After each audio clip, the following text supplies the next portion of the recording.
LPG cylinder सस्ता किसके लिए होगा और कब, यही सवाल है आज का। सरकार ने ऐसा कौन सा नियम बदला है?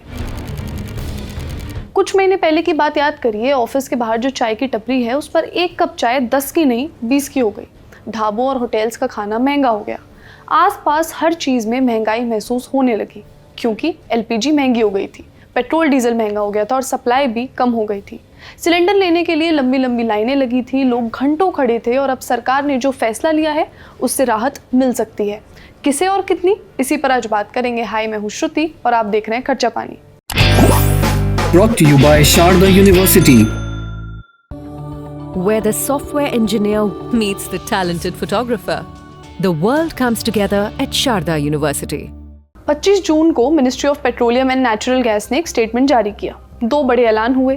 पहला ये कि कमर्शियल एलपीजी सिलेंडर पर जो सेक्टर स्पेसिफिक रिस्ट्रिक्शन थी वो पूरी तरह हटा दी गई, यानी होटल, रेस्टोरेंट, ढाबा, बेकरी, दुकानें, केटरर्स, इन सभी को पहले जितनी सप्लाई मिलेगी। दूसरा ऐलान बल्क एलपीजी के बारे में था। जो बड़े इंडस्ट्रियल कंज्यूमर्स होते हैं, जो बड़ी बड़ी फैक्ट्रीज होती हैं, जो टैंकर से एलपीजी मंगाते हैं, उन्हें क्राइसिस से पहले की खपत का अब 50% मिलेगा। उससे भी कम मिल रहा था थोड़े टाइम पहले। मतलब अगर कोई फैक्ट्री पहले महीने में 100 टन लेती थी तो अब 50 टन मिल पाएगा। ये दो अनाउंसमेंट सुनने में एक जैसे लगते हैं, लेकिन इनके जो लाभार्थी हैं, जो बेनिफिशियरीज हैं, वो अलग हैं।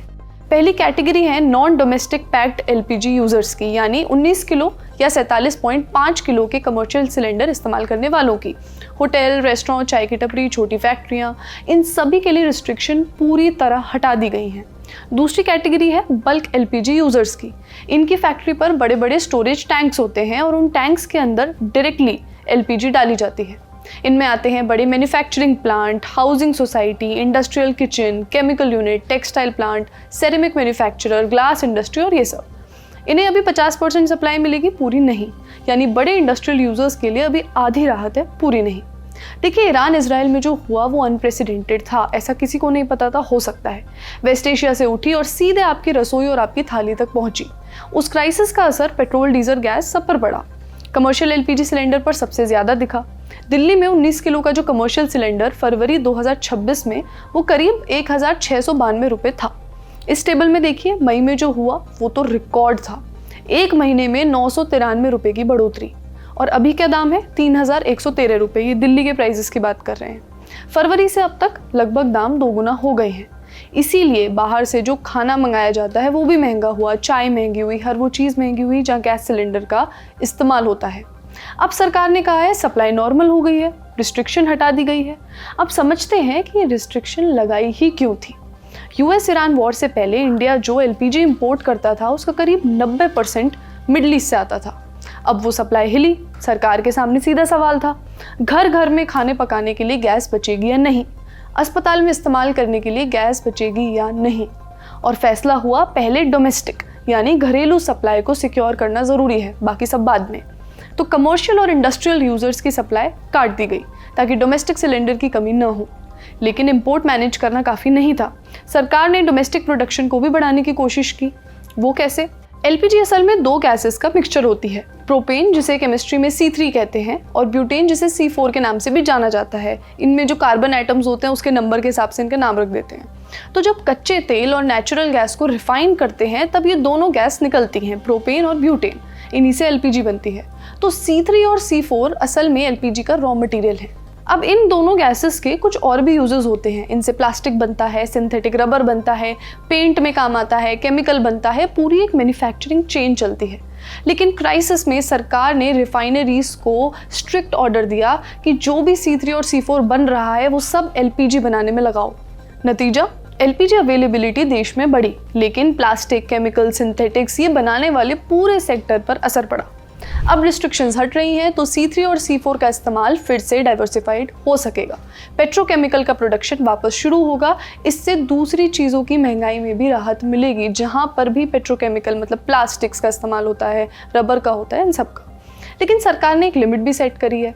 हर दिन कम से कम 40,000 metric ton LPG domestic market के लिए प्रोड्यूस करना इन कंपनीज के लिए ज़रूरी होगा। 40,000 मीट्रिक टन रोज। इस नंबर को जरा रुक के सोचिए कि इंडिया की एलपीजी की ज़रूरत कितनी ज़्यादा बड़ी है। नंबर की बात हो रही है तो एक और नंबर सुनिए। जब मिडिल ईस्ट से सप्लाई कम हुई तो इंडिया ने अमेरिका से खूब एलपीजी मंगाई। जून 2026 में अमेरिका से इंडिया का एलपीजी इंपोर्ट करीब 10 लाख मीट्रिक टन को पार करने वाला है। ये हिस्टोरिक नंबर है। पहले गल्फ से आती थी, पड़ोस में था, कम दूरी, किराया कम, इंश्योरेंस कम। अब उससे भी दूर से आ रही है अमेरिका से। अब प्राइसेस की बात कर लेते हैं। डोमेस्टिक सिलेंडर को देखिए, 14.2 किलो का जो सिलेंडर है वो दिल्ली में फरवरी में 853 रुपये का था। मार्च में 60 रुपये बढ़कर 913 हुआ। अप्रैल मई में उसके प्राइसेस बदले नहीं। जून में 29 रुपये और बढ़े और अभी 942 रुपये है। फरवरी से अब तक 89 रुपये बढ़ा। कमर्शियल के कंपैरिजन में थोड़ा कम है। ये दाम बढ़े क्यों? पहला तो ये है कि इंडिया को अमेरिका से एलपीजी मंगानी पड़ी। अभी हमने उस नंबर की बात भी की। अमेरिका बहुत दूर है इंडिया से। ज़्यादा दूरी मतलब ज़्यादा माल ढुलाई के दाम, ज़्यादा डिस्टेंस मतलब ज़्यादा इंश्योरेंस। और इमरजेंसी में क्या होता है कि जो कंपनीज़ होती हैं, जो ओएमसी ऑयल मार्केटिंग कंपनीज़ हैं, ये स्पॉट मार्केट से खरीदती हैं, मतलब तुरंत खरीदना होता है बिना किसी कॉन्ट्रैक्ट के। तो उस प्राइस पर अलग से प्रीमियम भी देना पड़ता है। गल्फ से आती थी तो ये पूरा बोझ भारत के लिए कम था। इसी बढ़े हुए खर्च का असर पड़ा दामों पर। दूसरा कारण ये कि दुनिया में एलपीजी के दाम बढ़ गए हैं और भारत में जो एलपीजी लोकली बनाई जाती है वो भी इंटरनेशनल प्राइसेस से जुड़ी होती है। सऊदी अरामको का जो कॉन्ट्रैक्ट प्राइस होता है उसे कहते हैं सऊदी सीपी। जैसे सेंसेक्स स्टॉक मार्केट का बेंचमार्क माना जाता है कि कितना अच्छा और कितना ख़राब चल रहा है, वैसे जो सऊदी सीपी है ये एलपीजी के दाम का एक बेंचमार्क है। यही पूरे मार्केट में पता किया जाता है। अगर दुनिया भर में दाम बढ़े तो डोमेस्टिक प्रोडक्शन भी महंगी हो जाती है। मेड इन इंडिया होकर भी इंटरनेशनल कीमत पर तोली जाती है। दोनों फैक्टर्स एक साथ आए तो कॉस्ट बहुत ज़्यादा बढ़ गई और वही हम तक पहुंची। पर अब सप्लाई नॉर्मल हो रही है तो सस्ता किसके लिए होगा? पहले एक्सपर्ट्स का मानना है कि कमर्शियल यूजर्स के लिए राहत की उम्मीद पहले है। कमर्शियल एलपीजी की कीमत सीधा मार्केट के प्राइस से जुड़ी होती है, हर महीने रिवाइज होती है। सऊदी सीपी से जुड़ी है। जैसे जैसे मिडिल ईस्ट से सप्लाई वापस आएगी, गल्फ कार्गो फिर चलेंगे, फ्रेट कम होगा, इमरजेंसी में खरीदने का जो प्रीमियम देना पड़ता है वो भी कम होगा, तो कमर्शियल सिलेंडर के दाम नीचे आने की उम्मीद है। ढाबे वाले जो हैं, रेस्टोरेंट वाले हैं, चाय की टपरी वाले हैं, उनको पहले राहत मिल सकती है और अगर उनका खर्च कम हुआ तो उसका असर आपकी थाली पर भी पड़ेगा। डोमेस्टिक सिलेंडर की कहानी थोड़ी सी अलग है।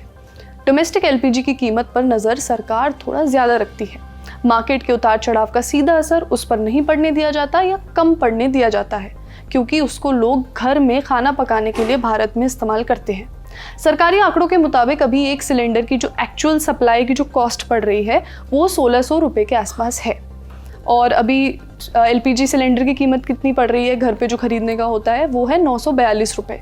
बाकी करीब सरकार के आंकड़ों के मुताबिक 700 रुपये पर सिलेंडर ऑयल मार्केटिंग कंपनीज यानी ओएमसीज उठा रही हैं। तो अगर इंटरनेशनल प्राइसेस कम हुई, सरकार के पास दो रास्ते होंगे। एक कि आपका सिलेंडर सस्ता कर दिया जाए और दूसरा ये कि सिलेंडर की कीमत तो वही रहे लेकिन जो ओएमसीज हैं उनका घाटा कम किया जाए। तो कुल मिलाकर स्ट्रेट ऑफ हॉर्मुज बंद हुआ, 50% से ज़्यादा इंपोर्ट रुका, अमेरिका ने रिकॉर्ड एलपीजी भारत को भेजी और कमर्शियल और डोमेस्टिक एलपीजी के दाम बढ़े। अब जब सप्लाई बेहतर हुई तो कुछ रिस्ट्रिक्शंस हटा दी गई हैं। अब सरकार किसे फ़ायदा देती है और कब, ये अगले महीने की 1 तारीख को भी पता चल सकता है जब दाम रिवाइज किए जाएंगे। जब वो अपडेट आएगा हम आपको ज़रूर बताएंगे, बट आपको पता चल ही गया है कि क्या ऑप्शंस हैं और क्या प्राइसेस हैं। आज का एपिसोड यहीं तक। हमें कमेंट्स में ज़रूर बताएं आपको कैसा लगा। देखते रहिए द लर्निंग टॉप। शुक्रिया।